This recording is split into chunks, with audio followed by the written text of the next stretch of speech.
నమస్కారం. Welcome to I dream. ధర్మ మార్గం విత్ విజిత కార్యక్రమానికి స్వాగతం.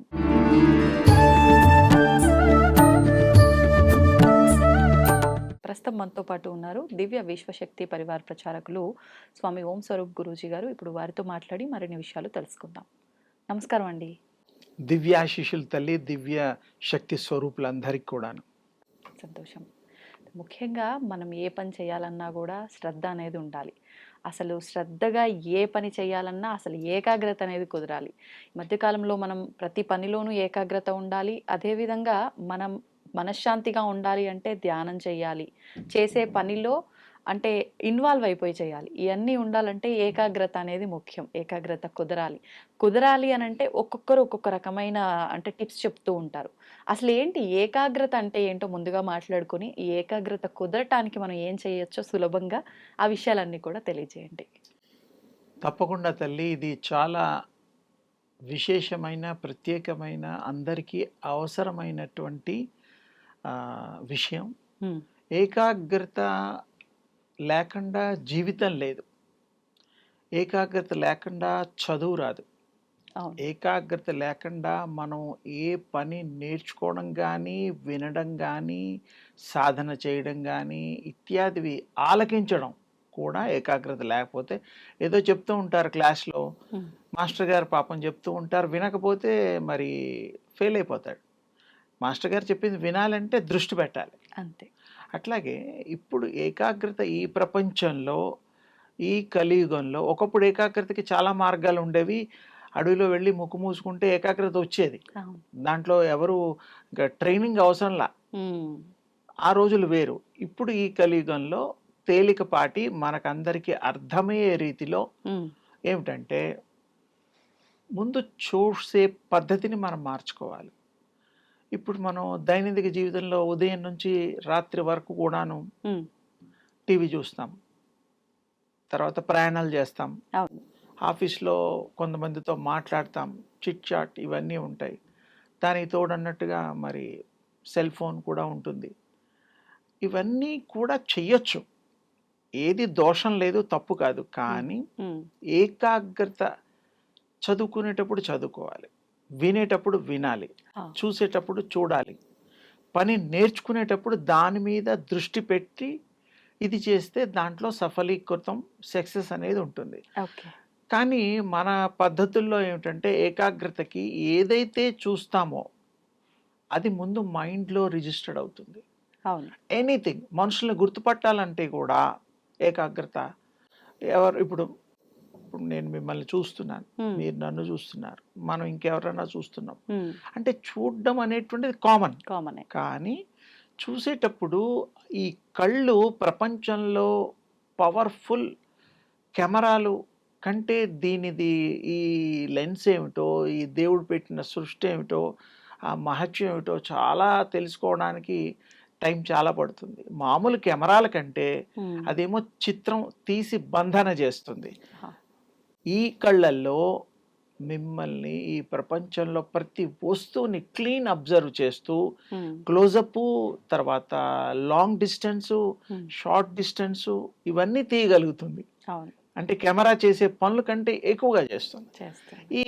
ఇంకో విషయం ఏంటంటే, ఒక మనిషిని చూసినప్పుడు మెమరీలో ముద్ర పడుతుంది కదా, ఆ ముద్ర అనేటువంటి దాన్ని మనం ఎంత తక్కువగా చేస్తే, అంటే ఎక్కువగా అన్ని ఫోటోలు తీసేసేస్తే మనం సెలక్షన్కి ఎంత కష్టమో. అందరినీ చూడడం తప్పులేదు. ఇప్పుడు బజార్లో వెళ్తూ ఉంటాం, ట్రైన్లో వెళ్తాము, ఈ రకరకాల డ్రైవ్ చేస్తూ ఉంటాం, కారు, ట్రాఫిక్. మీరు చూడండి, మనకి అవసరమైన వాళ్ళని తప్ప మనం గుర్తుపట్టాం, అంత పాస్ ఆన్ అయిపోతూ ఉంటారు. లెఫ్ట్ రైట్ అనేది లేదు. అంటే ఏమిటి, మనకి ఇంపార్టెంట్ కాదు. అలాగే ఇక్కడ కూడా మనం చూసే వస్తువులు మనకి ఏది అవసరమో అది గనక చూస్తే అది మనకి ఉపయోగంగా ఉంటుంది జీవితంలో. మిగతా అవసరం లేదు మనకి. అంటే చూసే వస్తువుల్ని మనం దృష్టిలో పెట్టుకొని ఏది సెలెక్టివ్గా పెట్టుకున్నప్పుడు అది మనకి ఉపయోగకరంగాను, మనకి అందుబాటులోను, జ్ఞప్తిలో ఉంటుంది. అందుకని మనం వీలైనంత వరకు కొద్ది రోజులు ప్రాక్టీస్ చేసేంత వరకు ఒక 1 వీక్ 2 వీక్స్ టీవీలు చూడకూడదు. ఉమ్, టోటల్గా బంద్ అనమాట. మళ్ళీ కాసేపు చూస్తామంటే మళ్ళీ అది పిక్చర్లో మన స్టోర్ అయిపోతుంది. స్టోర్ అయిపోతుంది. మళ్ళీ మన కళ్ళు మూసుకోగానే అదే వస్తుంది. అవును. ధ్యానం చేసేటప్పుడు పూర్వం గురువుగారిని శిష్యులు అడిగితే గురువుగారు చెప్పేవారు, అన్నీ నువ్వు కరెక్టే కానీ కోతిని మాత్రం గుర్తు చేసుకోవద్దని చెప్పారు. వీడి కళ్ళు మూసుకోగానే కోతే గుర్తు రావడం, అది చేసే చేష్టలు ఎలా చెప్పారంటే, అందుకంటే మాట వల్ల కూడా మనం ఇచ్చే సజెషన్స్ కూడా అది మైండ్ వర్క్ చేస్తుంది. అందుకని ఏంటంటే మనకి ఏకాగ్రతలో ముందు ఈ దైనందిక జీవితంలో ఈ కలియుగంలో పవర్ఫుల్గా తయారవ్వాలన్నా, మనం శక్తి సంపన్నులం కావాలన్నా శక్తి సంపాదించాలి. యూనివర్స్లో అంతా శక్తిమయం. అయితే ఇక్కడ ఏం చేయాలంటే చూసే వస్తువుల్ని మనం తక్కువగా చూడడం. 2 వీక్స్ అని చెప్పాను కదా, కొంతమందికి 1 వీక్లో కూడా ఏకాగ్రత కుదరచ్చు. 2 వీక్స్ 3 వీక్స్ కూడా కొంతమందికి పడుతుంది. అంటే వాళ్ళ మైండ్ని వాళ్ళు ట్రైనప్ చేసుకునే విధానంలో తేడాలు ఉంటాయి. అయితే చూసే ప్రతి వస్తువుని మనం సెలెక్టివ్గా చేసుకోవడమే కాకుండా, మనం టీవీ ఓకే, భోజనం కూడా సెలెక్టివే. కొంతమందికి ఆహారం మీద చాలా ఇంట్రెస్ట్లు ఉంటాయి. ఇది తినాలి, అది తినాలి, ఫ్రైడ్స్ తినాలి, జ్యూసులు తాగాలి, సీపులు, ఇవేవో రకరకాలు ఉంటాయి. అంటే తినకూడదని కాదు ఇక్కడ ఉద్దేశం. మీ మనస్సుని దాని మీద ఆకర్షణకు లోనవ్వకుండా ఏకాగ్రత కావాలి. ఇక్కడ చాలా తేలికైంది ఏంటంటే, యద్భావం తద్భవతి యదో దృక్ తదో భావ. ఏ దృష్టి అయితే పెడతామో, ఏ ఆలోచన విధానంలో మనం సెలెక్టివ్ చేసుకుంటామో, ఆ విధంగా మనం ఏం చేయాలి, ఒకటే వస్తువ ఏక వస్తువ. మనం ఆ వస్తువుని ఏంటి, విశ్వంలో ఉండే తేజస్సు మీద కాన్సన్ట్రేట్ చేసి దాన్నే దృష్టిలో పెట్టుకుని, ఇష్టమైన వస్తువుల్ని మరల మనం ఎలా గుర్తు చేసుకుంటామో, అది గుర్తొస్తుందో మళ్ళీ అదే గుర్తొస్తుంది, వేరే రావు, ఎందుకంటే ఇష్టమైంది కాబట్టి. అలాగే మన మైండ్కి ప్రాక్టీస్ చేయడంలో, ఏకాగ్రతలో ఒక్కొక్క విషయాల్ని మనం ఏకాగ్రతలో ప్రాక్టీస్ చేయాలి. ఇక్కడ మంత్రం కలపచ్చు, దేవుడి ఫోటోలు కలపచ్చు, ఏమీ లేదా నేచురల్గా మనం మీకు ఇష్టమైన వస్తువుని మనం కాన్సన్ట్రేట్ చేయొచ్చు. అన్నిటికంటే ప్రకాశము చాలా బెస్ట్, జ్యోతి స్వరూపము చాలా బెస్ట్. అందుకోసమే పూర్వం ఏకాగ్రత మొదలవడానికి పూజల్లో దివ్వలు వెలిగించడం, ఫోటోల మీద కాన్సన్ట్రేట్ చేయడం, ఇలాంటివన్నీ చేస్తూ ఉండేవారు.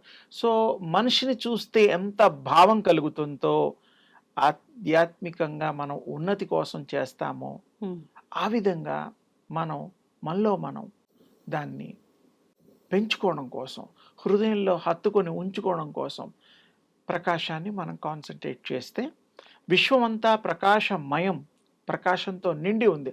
అందుకని మనం ప్రకాశాన్ని ఎప్పుడైతే కాన్సన్ట్రేట్ చేస్తామో, దీంట్లో సూర్యోపాసన చాలా తేలిక. పొద్దున ఉదయించే సూర్యుడిని గనక మనం ఒక్క 20 సెకండ్లు మనం గనక చూస్తే, అది ముద్ర మన కళ్ళల్లో పడిపోయి కళ్ళు మూసినా తెరిచినా 1.5 అవర్ వరకు ఉంటుంది, అది క్యారీ అవుతుంది. ఆ దాన్ని ప్రాక్టీస్ చేసుకుంటే తేలిగ్గా మీరు కాన్స్టెంట్ రిమెంబరెన్స్ అని నైట్లో పడుకోబోయే ముందర కూడా మీరు అలాగే తలుచుకుంటూ, చూసిన దాన్ని నెమరవేస్తూ గుర్తు తెచ్చుకుంటూ చేస్తే, మీ మైండ్ అంతా, మీ హృదయం అంతా ఆ ప్రకాశం నిండిపోతుంది. ఆ ప్రకాశం నిండిపోయిన తర్వాత మీరు తేజోమూర్తులు అవుతారు, తేజో సంపన్నులు అవుతారు. ఏది ఆహారం తీసుకుంటే ఆ గుణాలే వస్తాయి సహజంగా, రుచులు కూడా వస్తాయి. అలాగే ఈ ప్రకాశాన్ని గనక మన స్వీకరణ చేస్తే, మీరు ప్రకాశమూర్తులు, ప్రకాశవంతులు, దైవ సమానులు, దైవ స్వరూపులు అయిపోతే మీకు జబ్బులు రావు, మంచి థాట్స్ ఉంటాయి, అందరినీ ప్రేమగా చూడగలుగుతారు, అందరితో మీరు మంచి సంభాషణ చేయగలుగుతారు, మంచి ఆలోచనలకి నిలయం అవుతుంది మీ మనస్సు. ఎవరికైనా ఏదైనా చెబితే కాన్సన్ట్రేషన్గా చెప్పగలుగుతారు. వాళ్ళని కూడా మీరు శక్తిమయులు కాబట్టి, మీరు చూసే చూపులో ఆ శక్తి ద్వారా రేస్ ప్రవహించి ఎదుటి వాళ్ళ మానవ శరీరంలో కానీ, చెట్లల్లో కానీ, రకరకాల ఏ దాని మీద మీరు పెడితే ఆ దాని మీద. మనం మానవుల్లో ఉన్నాం కాబట్టి మానవుల్ని ఎక్కువగా మనం మాట్లాడుతూ మరి సందర్భాలు ఉంటాయి కాబట్టి మనం చూడడంలో మన కళ్ళల్లో ఉండే రేస్ శక్తి కిరణాలు వాళ్ళ బాడీ మీద కంటికి కనపడకుండా ప్రసరణ జరిగి వాళ్ళల్లో శక్తి కూడా ట్రాన్స్ఫర్ చేయొచ్చు, పాస్ చేయొచ్చు. వాళ్ళను కమాండ్గా మీరు చెప్పినట్టు వినేటట్టుగా కూడా మీరు ఆ యొక్క సందర్భోచితంగా ఏం చేయాలంటే సజెషన్ పాస్ చేయాలి. మీరు అనుకోవడమే, సంకల్పం చేస్తే ఎదుటి వాళ్ళు కూడా మారిపోతారు. మీరు చెప్పినట్టు వింటారు. అలాగా ఇలాగా అంటే చాలా సింపుల్గా చెప్పాను. దీంట్లో ఇంకా లోతుగా మనం విశేషంగా ఇంకొక మారు ఎంత వివరణ అంటే అది చాప్టర్స్ వైజ్గా కూడా చెప్పుకోవచ్చు. ఇప్పుడు వీరు ప్రాక్టీస్ చేయాల్సింది ప్రకాశాన్ని ప్రాక్టీస్ చేయడం, సూర్యోపాసన ప్రాక్టీస్ చేయడం, ఏకాగ్రత అది వచ్చి తీరుతుంది. ఏకం బహుశ్యామి, అన్నిట్లో ఆ ఏకమే ఉంటుంది, ఒకటే వస్తూ ఉంటుంది, ప్రకాశమే ఉంటుంది. అందుకని ప్రకాశం అంటే ఎనర్జీ, ఎనర్జీ అంటే శక్తి, శక్తి అంటే శక్తివంతులు అవుతారు. విశ్వంలో ఉండే శక్తిని మీరు స్వీకరిస్తూ శక్తివంతులు అవుతూ శక్తిని కూడా మీరు ఇతరులకు ప్రసారం చేసేటువంటి సద్ శక్తి సంపన్నులు అవుతారు. కాబట్టి మీరు ప్రాక్టీస్ చేసి పొంది ఈ యొక్క అనుభవాన్ని కూడా మీరు మరి ఇతరులు కూడా పంచుకోవడానికి, ఇతరులను కూడా శక్తివంతుల్ని చేయడానికి మీకు అవకాశం ఉంది. తప్పకుండా ఈ ప్రాక్టీసెస్ చేయండి. ఏకాగ్రత పెరగడానికి ఈ పద్ధతిని కూడా ఎన్నో చేసుంటారు, అవలంబించి చూడండి. ఇది చాలా తేలికైన పద్ధతి. అందుకని మీరందరూ ఇందులో ఉత్తీర్ణులు అవుతారనేటువంటి ఉద్దేశంతో మీ అందరికీ శుభాలు కలగాలని దివ్య ఆశీస్సులు. చాలా వరకు మనం అందరం కూడా మాట్లాడుకుంటూ ఉంటాం పుట్టుక చావులు అనేవి మన చేతుల్లో లేవు అని. కానీ చాలామంది మరణాన్ని కూడా వాళ్ళ కోరిక మేరకు వాళ్ళు ఎప్పుడు వెళ్ళిపోవాలనుకుంటే అప్పుడు వెళ్ళిపోయినట్టుగా జయించిన దాఖలాలు ఉన్నట్టుగా మాట్లాడుకుంటూ ఉంటాం కొంతమంది గొప్ప గొప్ప వాళ్ళ గురించి.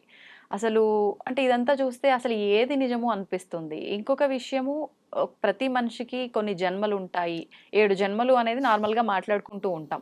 అవన్నీ మన చేతిలో ఉంటాయా? అంటే అసలు మనం జన్మ ఎత్తాలా, ఇంతటితో మన జీవితం ఇంకా మోక్షాన్ని పొందొచ్చా, జీవితాన్ని ఇంతటితో మనం క్లోజ్ చేసుకోవచ్చా అనేది కూడా మన చేతుల్లో ఉంటుందా? అసలు ఏంటి ఈ జన్మల యొక్క రహస్యం? వాటన్నిటి గురించి తెలియజేయండి. 100కి 100 వాళ్ళు 100% మీ జన్మకి కారణము మీరే. మీరు అనుకుంటేనే పుడతారు, మీరు అనుకోలేదనుకో జన్మ ఎత్తరు. అది కొంచెం గమ్మత్తుగా ఉంటుంది ఆన్సరు. కానీ పూర్వం జన్మల సంబంధంతో ఈ జన్మ వచ్చింది కాబట్టి జన్మలో కొన్ని కార్యక్రమాలు చేస్తూ ఆపేసి ఇంకా కొన్ని కార్యక్రమాలు మిగిలిపోతే మళ్ళీ జన్మలో మరో జన్మలో చేయడానికి మళ్ళీ ఉపక్రమిస్తూ మళ్ళీ జన్మలు ఎత్తడం, సశేషంగా విశేషంగా జన్మలు లేకుండా జన్మ రాహిత్యం చేసుకునేది కూడా మానవుడి యొక్క ఆలోచన, మానవుడి యొక్క సంకల్పమే. ఇందులో సందేహం లేదు, ఇందులో వేరే వాళ్ళ జోక్యం కూడా లేదు. అంటే మనమే నిర్ణయించుకుంటున్నాం. We are the god when we are pure. భగవంతులతో సమానమే. మనం ఇది సంకల్పాలు చేసుకుంటున్నాం కాబట్టి ఏ పని అవి చేయాలి. రుచులు, అభిరుచులు, అనుభవాలు ఇవన్నీ కూడా సంకల్పాలే. అవి ఒకదానికొకటి ఇంటర్లింక్ అయ్యాయి కాబట్టి జన్మలు వస్తున్నాయి. ఇప్పుడు గట్టిగా ఒకరింటికి మనం వెళ్ళదలుచుకోలేదు, మనకు నచ్చరు, వెళ్తామా? వెళ్దాం. ఎందుకు? మనకు నచ్చరు. అలాగే నచ్చిన వాళ్ళు దూరమైన ఫ్లైట్లో ఎక్కి అమెరికా కూడా వెళ్ళి 2 నెలలు ఉండి డబ్బులు ఖర్చు పెట్టుకొని వస్తాం. ఎందుకు? ఇష్టం. అలాగే ఆత్మ కూడా దానికి ఇష్టమైన ప్రయాణం చేస్తుంది, దానికి ఇష్టం వచ్చిన జన్మలు ఎత్తుతుంది. స్త్రీ పురుషులు అన్ని రకాల జన్మలు, దానికి ఏది ఇష్టమో అది. స్త్రీగా పుట్టాలంటే పుడుతుంది, అబ్బాయిగా పుట్టాలంటే పుడుతుంది, వృక్షంగా పుట్టాలంటే పుడుతుంది. దాని ఇష్టం, అది సెలెక్ట్ చేసుకుంటుంది. అది మాత్రం దాని చేతిలో ఉండే విషయాన్ని అందరూ గ్రహించాలి అనేటువంటిది నా యొక్క మరి విన్నపం. ఇప్పుడు జీవించున్నంత వరకు జరిగే విషయాలు ఇప్పుడు మీరు చెప్పినవి. అంటే ఇప్పుడు ఈ జన్మలో తీసుకుంటే ఎక్కడికన్నా వెళ్ళాలి అని అంటే అది ప్రస్తుతం, కానీ నెక్స్ట్ జన్మ అంటే అది ప్రస్తుతం కాదు. ఇప్పుడు అనుకుంటే అప్పుడు జన్మ ఎత్తుతామా? అసలు ఇప్పుడు చేసే విధానం అంతా ఏ రకంగా ఉంటే అలా? అంటే అమ్మా, ఇప్పుడు దైనందిక జీవితంలో మీరు 10 years ప్లాన్ వేసుకుంటారు. ఇల్లు కట్టుకోవడం, లేకపోతే మంచి కారు కొనుక్కోవడం, లేకపోతే సెటిల్ అయిన తర్వాత పెళ్లి చేసుకోవడం, చదువు బాగా చదువుకున్న తర్వాత అమెరికా వెళ్ళడం. ఇదంతా ఒక రోజులో కావు. అవుతాయా? అవు. అలాగే ఒక 10 ఏళ్ళలో 5 ఏళ్ళలో చదువు అయిపోయిన తర్వాత ఎలాగైతే మనం ప్లాన్ చేసుకుంటామో సహజంగా ఈ లోకంలో బతికున్నప్పుడే. అంతే. అలాగే బ్యాంకులో ఇంత దాచుకుంటే కానీ కొన్ని లక్షలు దాచుకోలేము. కొన్ని కోట్లు కావాలన్నా సంపాదించాలంటే ఒకేసారి రావు, కొంచెం కొంచెంగా వస్తాయి. అంటే ప్లాన్ చేస్తూ దాన్ని మనం పాటిస్తూ ఫాలో అయితే తప్ప ఆ రీచ్ కాలేము. అదేమిటి దాన్ని స్థాయి. అవును. అంతే. ఇక్కడ మీకు తేలికపాటి అర్థమైంది ఏంటంటే ఈ బతుకున్నప్పుడు కూడా భవిష్యత్తును మనం ప్లాన్ చేసుకున్నట్టుగా ఎంత తేలికో ఎలా చేసుకుంటున్నామో ఆ జన్మల్లో ఉండే ఆత్మలు కూడా అవి ప్లాన్ చేసుకుంటాయి. ఇలా చేసుకుంటాం, మిగిలిపోతే ఇంకొక బర్త్. కొన్నేమో ఈ బాడీనే పెంచుకొని ఈ బాడీనే లైఫ్ పెంచుకొని ఇందులోనూ కూడా 200-300 సంవత్సరాలు కూడా ఉండొచ్చు, ఇంకెక్కువ సంవత్సరాలు ఉండొచ్చు. ఒకప్పుడు 200-250 సంవత్సరాలు యావరేజ్గా బతికిన వాళ్ళు కూడా ఉన్నారు మన పూర్వీకులు. చాలా మంది ఉన్నారు. లేరు అనేది లేదు. ఆత్మకి ఆ శక్తి ఉంది. జబ్బులు రాకుండా చేసుకోగల శక్తి కూడా ఉంది. ఉన్న జబ్బుల్ని పోగొట్టే శక్తి కూడా ఉంది. ఆత్మ నిర్ణయాలు అవి అనుభవాల కోసమే అవన్నీ ప్రకటితమై అవి అనుభవిస్తూ ఉంటాయి. అందుకని ఈ జన్మలు జన్మాంతరాలు భవిష్యత్తు జన్మలు కూడా 100% ఈ యొక్క ఆత్మ నిర్ణయాలే, ఇందులో సందేహం లేదు. మీరే లాజిక్గా ఆలోచించండి. లైక్ ప్లానింగ్ ఎలాగో అలాగే సోల్ ప్లానింగ్స్ ఆల్సో దేర్. అలాగే మరి మనకి దగ్గరలో ఉండేటువంటి పితృలోకాలు, దైవలోకాలు, విష్ణులోకాలు, బ్రహ్మలోకాలు అని ఉన్నాయి. అలాగే ఆత్మల లోకాలని కూడా మన తర్వాత ఉన్నాయి. పోయిన తర్వాత ఆ లోకాల్లో ఐడియల్ ఆత్మలుగా ఉంటాయి. ఆత్మలోకం అంటేనే అందరూ ఆత్మ తేజో రూపాల్లో ఉంటాయి. అవి కూడా మాట్లాడుకుంటూ ఉంటాయి. ఇప్పుడు ఇక్కడ మామూలుగా ఎవరెవరో పరిచయాలు అవుతూ ఉంటారు. మనం వాళ్ళని ఫ్రెండ్షిప్ చేస్తాము, వాళ్ళకి ట్రీట్ చేస్తాము, మనం కలిసి ఉద్యోగం చేద్దాం, మనం కలిసి వ్యాపారం చేద్దాం, కలిసి టూర్స్ వెళ్దాం, ఇష్టమైన వాళ్ళని కలిసి పెళ్లి చేసుకొని జీవితాంతం ఉందాం, ఇవన్నీ నిర్ణయాలు చేసుకుంటాం. అలాగే ఆత్మలు కూడా పోయిన జన్మలో నువ్వు ఆ రూపంలో ఉన్నప్పుడు మనం కలిసినప్పుడు పలానా రెస్టారెంట్లో టీ కాఫీ తాగినట్టుగా కూడా మాట్లాడుకుంటాయి అవి అంత లోతుగా. సహజం. ఇప్పుడు మనం 10 ఏళ్ల క్రితం ఎవరితోనో ఏదో మరి బర్త్డే పార్టీయో పెళ్లిలోనో కలిసి ప్రజెంటేషన్ ఇచ్చేటప్పుడు ఏదో భోజనం బాగుంది, మీరు వాళ్ళ పిన్నాన్న పిల్లల పెద్దనాన్న పిల్లల మా మాయగారి ఏదో వరుసలు పెట్టి ఎలా గుర్తుపెట్టుకుంటాం. ఇది ఎంత సహజమో మీకు ఎగ్జాంపుల్ కోసం చెప్తున్నా.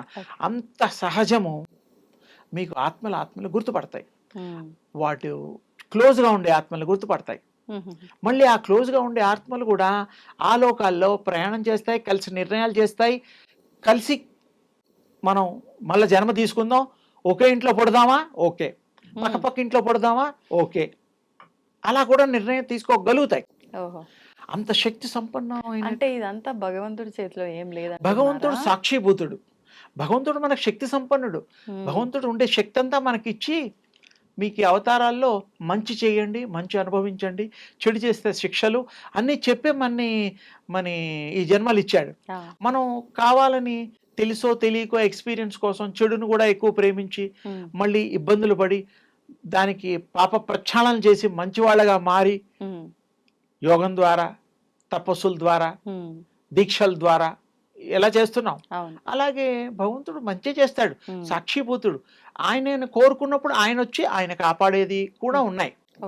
కానీ ఆయన మనకి జ్ఞానం అనేటువంటి మహా అద్భుతమైనటువంటి ఒక ఇది ఇచ్చాడు, అవకాశాన్ని ఇచ్చాడు. ఆ జ్ఞానం ఉన్నప్పుడు ఇది చెడు మంచి చెడు అని మనం తెలుసుకున్నప్పుడు మంచి చేద్దాం, చెడు ఎందుకు చేయాలి? లేదు. ఈ మన గర్భోపనిషత్తులో, గరుడ పురాణంలో, ఇలా కొన్ని పురాణాలలో కూడా, భవిష్యత్ పురాణంలో నేను చెప్పిన చాలా వరకు డీటెయిల్స్ ఉపనిషత్తులు ఉన్నాయి. 108 ఉపనిషత్తులు ఉన్నాయి, 18 పురాణాలు ఉన్నాయి, వేదాలు 4-5 ఉన్నాయి.